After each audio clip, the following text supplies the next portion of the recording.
নমস্কার বন্ধুরা, আমার চ্যানেলের পক্ষ থেকে তোমাদের সবাইকে স্বাগত জানিয়ে শুরু করছি আমার আজকের রেসিপি। আজ আমি তোমাদেরকে ছোট মাছের ঝোল বানিয়ে দেখাবো।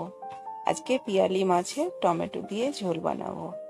আশা করি তোমাদের রেসিপিটা ভালো লাগবে। অবশ্যই সঙ্গে থেকো। তো চলো শুরু করি আজকের রেসিপি। তো প্রথমে দেখো, আমি তোমাদেরকে দেখিয়ে দিচ্ছি। আমি মিক্সির মধ্যে মশলা বেটে নিয়েছি। এই মশলার মধ্যে আছে আদা, রসুন, শুকনো লঙ্কা আর সর্ষে। আর এখানে দেখো টমেটো পিউরি করে নিয়েছি। আমি এটা গ্রেটার দিয়ে গ্রেট করে নিয়েছি। আর এখানে পিয়ালি মাছ ধুয়ে নিয়েছি। মাছের মধ্যে লবণ হলুদ মাখিয়ে নেব ভালো করে। তো আমি এই মাছটা সব রকম মশলা দিয়ে বেটে কিন্তু রান্নাটা করব। এভাবে সব মশলা দিয়ে রান্নাটা যদি করা যায় তাহলে মাছের স্বাদ কিন্তু বেড়ে যায়। তো লবণ হলুদ মাখানো হয়ে গেছে। আর গ্যাসের মধ্যে দেখো আমি কড়াই বসিয়ে তেল গরম করতে দিয়ে দিয়েছি। তো তেল খুব ভালো মতো গরম হয়ে গেছে। ভালো করে গরম করে নেওয়ার পরে তবে কিন্তু মাছ ভেজে নিতে হবে, নইলে কিন্তু মাছগুলো লেগে যাওয়ার সম্ভাবনা থাকবে যদি কাঁচা তেলে মাছ ভাজো। তো এবার আমি মাছগুলো ভেজে নিচ্ছি। অল্প অল্প করে মাছ দিয়ে মাছগুলো ভেজে নেবো। একসঙ্গে ছোট মাছ গাদাগাদি করে দেবে না, নইলে কিন্তু একটার সঙ্গে একটা লেগে গিয়ে পুরো মাছ ভেঙে যাবে। তো প্রথমে মাছ দেওয়ার কয়েক সেকেন্ড পরে কিন্তু উল্টে দেবে, তাহলে মাছগুলো একটা একটা হয়ে ভাজা হবে। আর তেলটা গরম করে নিতে হবে, তাহলে মাছ তোমাদের গোটা গোটা থাকবে। তো আজকে সব মাছটা পুরো সব মশলা দিয়ে বেটে কিন্তু রান্না করব। কেন বলছি সব মশলা বেটে রান্না করব? অনেকে হয়তো সর্ষে দিয়ে শুধু রান্না করো, জিরে দাও না। অনেকে হয়তো আদা দাও না। আমি কিন্তু আদা, রসুন, সর্ষে, পেঁয়াজ সব কিছুই এই রান্নাটাই ব্যবহার করব। এইভাবে রান্না করে দেখবে, ভীষণ স্বাদ। তো মাছ ভাজা হয়ে গেছে। মাছটাকে কিন্তু তেল থেকে তেল ঝরিয়ে উঠিয়ে নেব। তো দেখো মাছটা কিন্তু ভাজা হয়ে গেছে, আমি এবার উঠিয়ে নেব। এভাবে মাছগুলোকে হাই আছে ভেজে নেবে। তেল ঝরিয়ে উঠে নিচ্ছি। তোমরা যে কোনো মাছে রান্নাটা করতে পারো। আজকে আমি পিয়ালি মাছের রান্নাটা করছি। পিয়ালি মাছ খেতে কিন্তু দুর্দান্ত স্বাদ। তোমরা যদি এই মাছটা কিনে পাও, তোমাদের বাজারে বিক্রি হয়, তো অবশ্যই এই মাছটা দিয়ে রান্না করে দেখো, ভীষণ ভালো লাগে। টমেটো দিয়ে টক বানিয়ে ভীষণ ভালো লাগে। তো সব মাছগুলোই আমি ভেজে নিয়েছি। এবার রান্নাটা করে নেব। তো তেল ঝরিয়ে উঠিয়ে নিচ্ছি।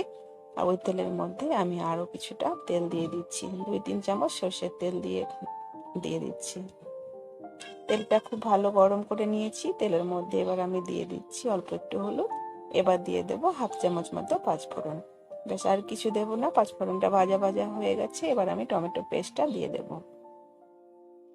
তো টমেটোটার কাঁচা গন্ধ মেরে নেব। তার আগে আমি টমেটোর মধ্যে অল্প পরিমাণে হলুদ আর স্বাদ মতো লবণ আমি এর মধ্যে দিয়ে দেব। তো লবণ দিয়ে দিলাম। এবার দিয়ে দেব হলুদ। তো এই রান্নাটার মধ্যে যদি গোটা টমেটো ব্যবহার করো তাহলে দেখবে টমেটোগুলো এখনকার সেদ্ধ হতে চায় না, গোটা গোটা হয়ে থাকে আর গ্রেভিটা ভালো লাগে না। তাই আমি বলবো অবশ্যই এই রান্নাটাতে টমেটো বেটে দেবে, গ্রেভিটা ভালো হবে। আর যে মশলাটা বেটে নিয়েছিলাম সেই মশলাটা কিন্তু আমি দিয়ে দিলাম। তো তোমাদেরকে আগেও বলে দিয়েছি কি কি নিয়েছি মশলার মধ্যে। তো আমি তোমাদেরকে হয়তো পুরো ভিডিওটা দেখাতে পারিনি, মুখেই বলে দিলাম। এইভাবে বানাবে। তো মশলা খুব ভালো করে কাঁচা গন্ধ মেরে নিতে হবে। জিরেটা থাকলে গোটা জিরেটাও বেটে নেবে। সব মশলা দিয়ে বেটে কিন্তু বাটা মশলার স্বাদই আলাদা। তো আমি এখানে গুঁড়ো জিরে ব্যবহার করেছি। খুব ভালো করে এখন কষিয়ে নিতে হবে যতক্ষণ না মশলার কাঁচা গন্ধটা চলে যায়। আর এই যে এক্সট্রা জলটা দেখতে পাচ্ছ, পুরো জলটা কিন্তু শুকিয়ে নেবো ওইভাবে নেড়ে নেড়ে। আর আঁচটাকে কমিয়ে রেখেছি, মানে মিডিয়ামে রেখেছি। তো মশলা যখন মানে কষানো হয়ে যাবে, বোঝাই যাবে পুরো শুকিয়ে আসবে, তেল আর মশলা কিন্তু আলাদা হয়ে যাবে। তো একটু টাইম নিয়ে মশলাটাকে ভালো করে কষিয়ে নেবে। তো এর স্বাদ আর কালার দুটোই কিন্তু পারফেক্ট থাকবে।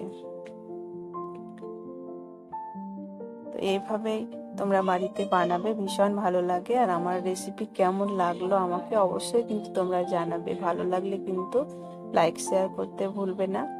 আর তোমরা একটা লাইক দিলে কিন্তু আমার রান্না করার আগ্রহ বেড়ে যায়। আর অতি অবশ্যই কমেন্টে জানাবে ভালো লেগেছে না খারাপ লেগেছে। তো দেখো আমার কষানো কমপ্লিট হয়ে গেছে আর আমি জল দিয়ে দিয়েছি। এবার জলটাকে খুব ভালো করে ফুটিয়ে নিচ্ছি। তো জলও ফুটে গেছে, এবার ভেজে রাখা মাছগুলো দিয়ে দেবো। যেহেতু এই মাছটা আজকে ঝোল ঝোল বানাবো, ছোট মাছের ঝোলই ভালো লাগে খেতে, তাই একটু জল বেশি পরিমাণে দিয়েছি। তো মাছগুলো দিয়ে খুব ভালো করে ডুবিয়ে দিলাম, ঢাকা দেওয়ার কোনো দরকার নাই, আমি পুরো রান্নাটাই ঢাকা খুলেই করে নিলাম। মাছ দেওয়ার পরে 1 মিনিট মতো ফুটিয়ে নিলে আজকের রান্না আমাদের কমপ্লিট হয়ে যাবে। এই সময় একটু লবণটা চেক করে নিচ্ছি, লবণ কম থাকলে লবণ দিয়ে দেব। আর কষানোর সময় বলতে ভুলে গেছি তোমাদেরকে, আমি অল্প একটু চিনি দিয়েছিলাম। তোমরা চিনি পছন্দ করলে চিনি দেবে, না পছন্দ করলে স্কিপ করে দেবে। তো চিনির ভিডিওটা স্কিপ হয়ে গেছিলো।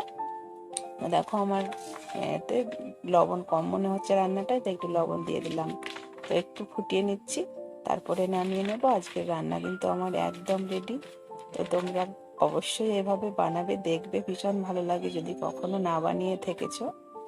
তো আবারও বলছি, যারা আমার চ্যানেলে নতুন তারা আমার চ্যানেলটাকে প্লিজ সাবস্ক্রাইব করে আমার পাশে থাকবে, আর এরকম নতুন নতুন ভিডিও পেতে পাশে থাকা বেল বাটনটি অবশ্যই ক্লিক করে রাখবে।